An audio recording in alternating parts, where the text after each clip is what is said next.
La réforme des retraites proposée par Emmanuel Macron ayant pour but d'augmenter l'âge de départ à la retraite de 2 ans ne fait pas l'unanimité. En effet, depuis maintenant près d'un mois, les Français se mobilisent en masse pour lutter contre cette réforme. C'est d'ailleurs le cas à Quimper où s'est déroulée une de nombreuses manifestations.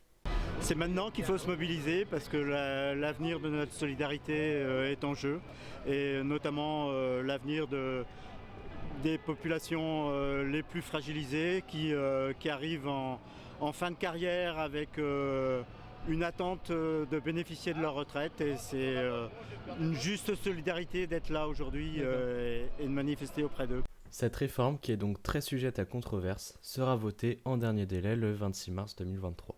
Madame Virginie Chéet, qui a accepté de nous dire quelques mots, s'exprime sur le sujet de la place des jeunes dans le débat.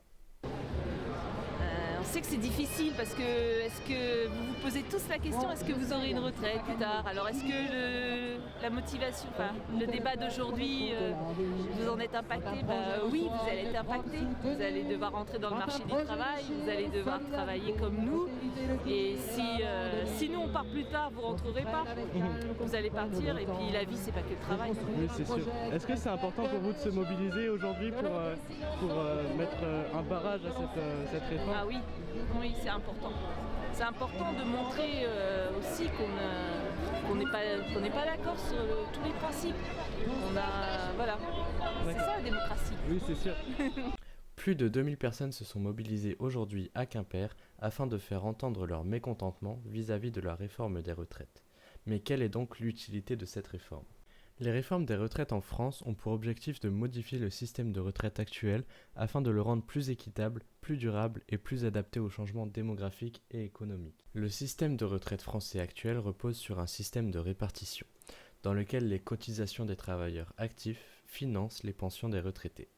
Cependant, l'allongement de la durée de vie et le vieillissement de la population ont entraîné une augmentation des dépenses de retraite, ce qui rend le système de plus en plus difficile à financer.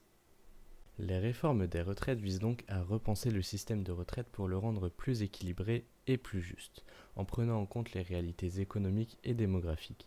Les réformes proposées peuvent inclure des changements tels que l'augmentation de l'âge de départ à la retraite, cela permettrait de réduire le coût du système de retraite tout en allongeant la durée de la vie professionnelle. La mise en place d'un système de points, cela permettrait de calculer la pension de retraite en fonction des cotisations versées tout au long de la carrière. La fusion des différents régimes de retraite existants, cela permettrait de simplifier le système de retraite et de le rendre plus équitable. La prise en compte de la pénibilité du travail, cela permettrait de permettre aux travailleurs ayant effectué des travaux pénibles ou difficiles de prendre leur retraite plus tôt.